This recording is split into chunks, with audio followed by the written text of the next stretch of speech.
The air was dead, and the water shone dully under a waxing gibbous moon, but the midnight 15 shipping forecast was bad. An Atlantic depression off the west coast of Ireland was moving quickly east. There were gale warnings out for half the British sea areas, including Plymouth. The gale arrived in time for breakfast, a warm, wet southwesterly blowing up from Biscay. Funneled by the hills on either side of the estuary, it came roaring through like a train. Within minutes, it had transmuted the water into frothy cappuccino. The boat thrummed and shivered on its moorings.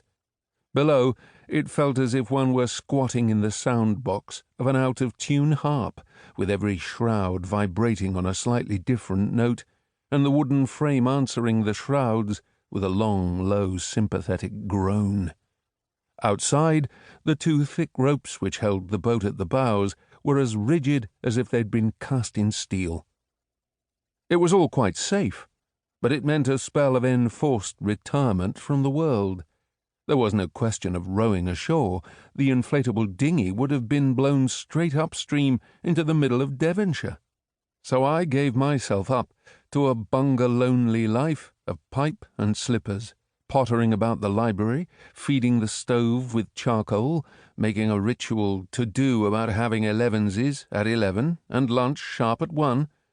At intervals I went above to watch the wind harrowing the water.